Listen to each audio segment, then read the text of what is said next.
É um livro polêmico? É um livro polêmico, porque ele trata de dois temas tabus.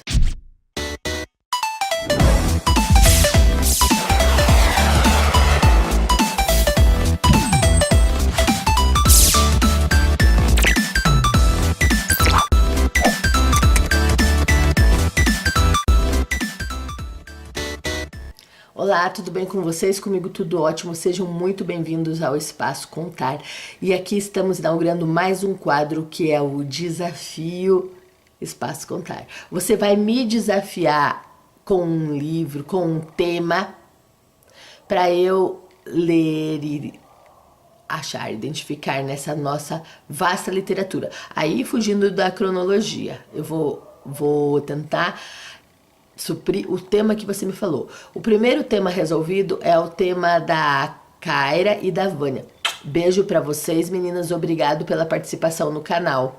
Elas me desafiaram com o tema pintor, ou cores, ou artistas, porque a Vânia e a Kaira, a Vânia é professora de português e a Kaira é de arte, e elas querem fazer um tema juntos, né?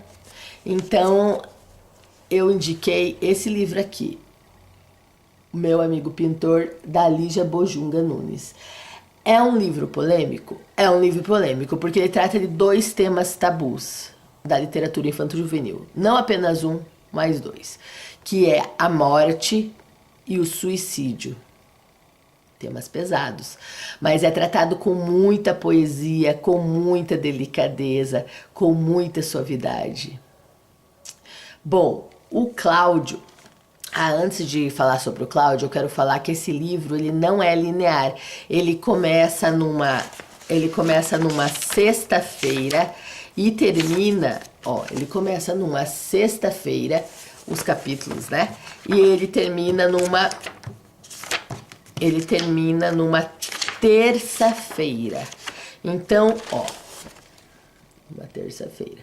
Ele volta para o passado desse menino, que não é apresentado no começo. Você tem que montar as peças como um quebra-cabeça. Aos poucos você vai descobrir que o nome dele é Cláudio, que ele tem um amigo pintor, que aconteceu alguma coisa com esse amigo, que esse amigo era dividido em três paixões, que é a Dona Clarice, a política e a pintura.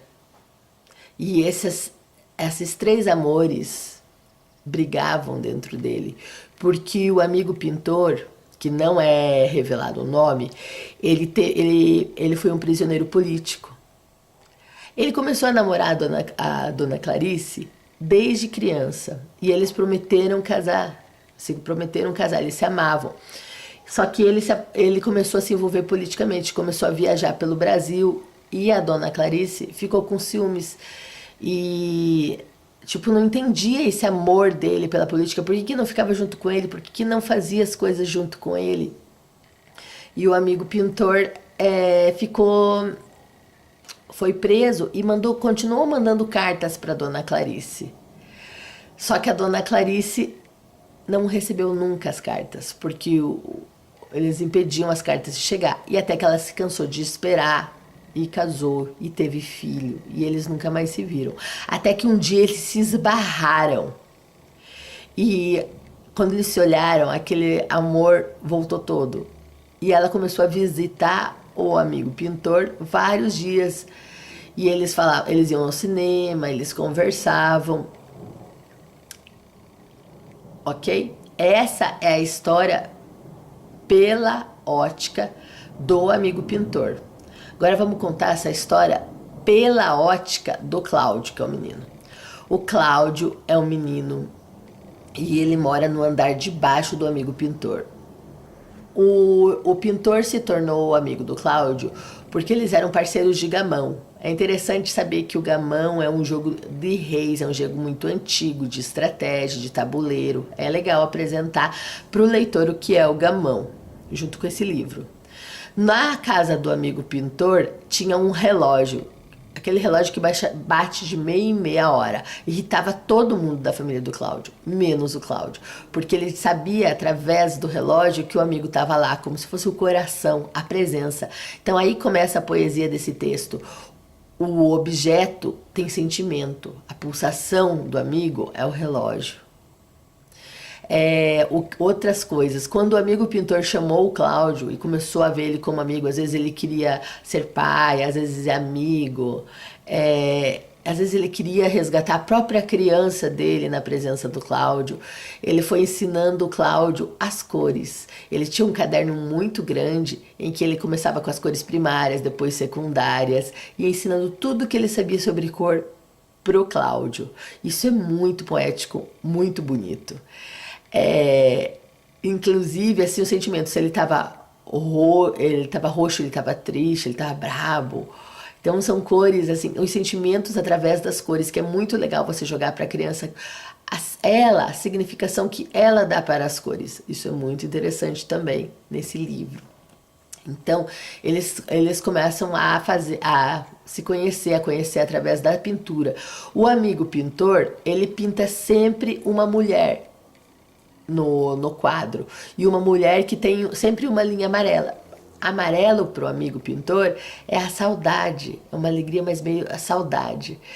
E o amigo pintor, depois que o Cláudio vai analisar o quadro dele, sempre essa mulher está desenhada pela metade. E essa mulher pode ter várias cores, pode ser magra, gorda, não interessa, mas ela sempre tem aquele traço da mesma cor amarela e aquele rosto nublado assim, sempre trazendo a mulher, que depois o amigo pintor revela que ele não se considera um bom pintor porque ele tem técnica, mas ele não consegue. A Dona Clarice é um amor mal resolvido na história dele, que fica rondando o inconsciente do amigo, e o amigo pinta sempre a Dona Clarice. Então ele não considera isso bom, porque a Dona Clarice devia morar no pensamento dele e não passar para a pintura. Isso também é um movimento muito bacana. Outro movimento bacana é a relação do Cláudio com o que é a pintura. A pintura nem sempre é bonitinha, não tem que ser perfeita como a fotografia. Quando ele descobre que o amigo dele morreu, que o amigo dele se suicidou, porque no começo ele vai perguntar para Dona Clarice fala que ele morreu como todo mundo. Mas daí ele escuta que o síndico, aquela maldadezinha, vai dizer que ele suicidou-se. E daí ele vai tirar satisfação com a Dona Clarice, porque que ela mentiu para ele e tal.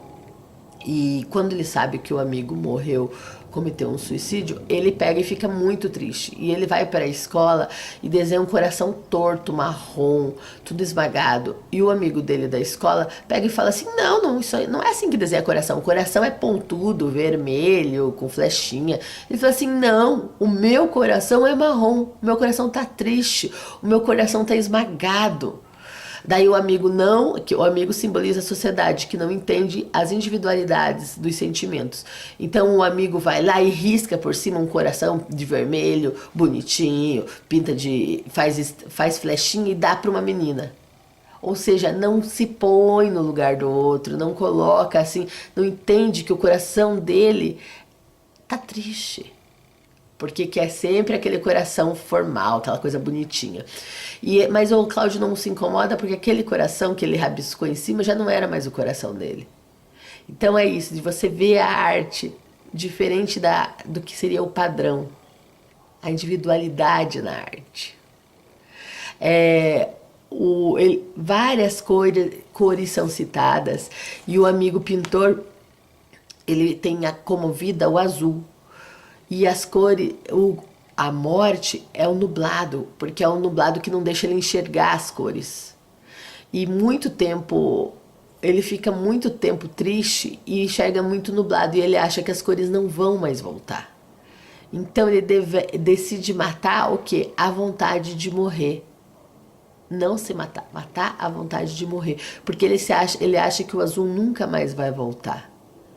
Só que ele fala isso para as pessoas, para o leitor não fazer como ele, para o leitor saber que o azul sempre volta, as cores voltam no outro dia, que ele apenas se enganou, mas não, elas voltam, as cores voltam. Então você que está com problema, calma que vai passar, calma que vai passar. É isso que ele fala.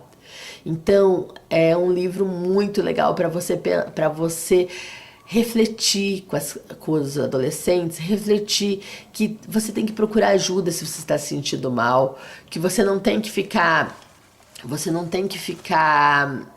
desesperado, porque tudo passa, tudo passa.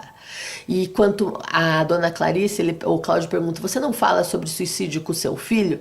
Porque na minha família é tema tabu. Daí ela fala assim, não, eu falo sobre tudo com meu filho. Daí ele fala, por que você mentiu pra mim então se você fala com o teu filho? Ela fala assim, eu falei pra você porque eu não queria que você ficasse como eu, perguntando sempre o porquê que isso aconteceu. Porque deve passar na cabeça da pessoa, a pessoa só liga aquele, mas por quê? Por quê? Porque a dona Clarice, ela tinha combinado ir ao cinema com ele, tudo bem, e ele deixou uma carta, apenas um buquezinho e pedindo desculpa. Então ele não respondeu nada dos porquês. E às vezes a vida não tem resposta, coisas que acontecem na nossa vida. Então, no início, o Cláudio quer separar o porquê do amigo, a vida do amigo, a presença do amigo, os ensinamentos do amigo, o porquê que ele se matou. Por quê? Ele quer separar isso. Mas daí no final da história, ele vê que não adianta, que isso vai conviver. O porquê e o amigo, e os porquês do amigo, são ele por completo. Ele é tudo isso. Ele é esse ser completo, esse ser que conflitante. Tudo isso é um amigo pintor. Então eu acho que tratar desses temas para pré-adolescentes, adolescentes, é muito importante, porque hoje em dia a gente sabe que, por exemplo, pessoas que passaram pelo Holocausto, pessoas que passaram por torturas políticas, elas saem com muita depressão, com muitas coisas, com muitos traumas. Hoje em dia pode não... Claro que em outros países continua isso, né? Pode ser que talvez até hoje continua isso, né? Na periferia, quando uma pessoa injustamente é condenada, ela pode ser torturada, né? Então, e sair dali, como a gente vê casos assim que a pessoa sai e não era culpada, ou assim, algumas coisas assim com trauma, apanha da polícia. Então, não também generalizando polícia, tá? Falando assim de certas injustiças que acontecem até hoje. E eu sei que acontecem nesse tema, mas pro adolescente de hoje em dia, também tem essa violência do adolescente da periferia, mas tem aquela angústia do adolescente classe média, ou de todo adolescente, ou da periferia sofre mais porque é mais a violência ali, pungente, mas o adolescente que é da classe média, ele também sofre por causa de bullying, por causa de vários preconceitos, né? Questão de gênero, questão de cor de pele. Então é muita opressão nessa fase, onde às vezes a pessoa não tem a frieza do adulto, a esperteza do adulto de saber lidar com essas coisas. Antigamente, eu sou da década de 80, a gente lidava mais forte com isso, sabe? A gente se defendia mais. A gente tinha mais chegar junto. Hoje em dia as crianças, os adolescentes, eles estão muito mais frágeis, eu acho. Então a gente precisa se fortalecer. Claro que é errado fazer bullying, mas também você não pode pegar e carregar o que não é seu. O seu carrasco não pode andar junto com você. Entendeu? Você deixa ele pra lá. Se você não conseguir sozinho, se você não conseguir superar sozinho, procure ajuda. Hoje em dia existem sites de ajuda que escutam pessoas, tá bom? Então, esse tema é muito importante. Vânia e Kaira, as pinturas, Kaira, as cores são ligadas com sentimentos. Esse fato da pintura não precisar ser perfeitinha, isso é muito legal de ser trabalhado. Vânia, é super poético esse livro. Ele liga os objetos com sentimentos. Então é muito bonito. É todo cheio de metáforas. É um livro fininho. Ele tem apenas 51 páginas, mas é um livro para ser aprofundado. todas essas vertentes dele. Ele é, como eu já disse, não é linear, dá para montar o quebra-cabeça sobre várias visões, sobre a ótica do amigo pintor, sobre a ótica do Cláudio, sobre a ótica da Dona Clarice. Então, eu espero que vocês tenham gostado dessa indicação. E vocês, todas as outras pessoas que não são a Vânia e a Kaira, leiam esse livro, leiam Lígia Bojunga, a minha autora infanto-juvenil preferida. Ela não é engraçadinha, ela é poética, ela é profunda, ela toca em temas que são universais e essenciais. Não deixe de se deliciar com Lígia Bojunga Nunes. Beijo pra vocês. Até o próximo vídeo.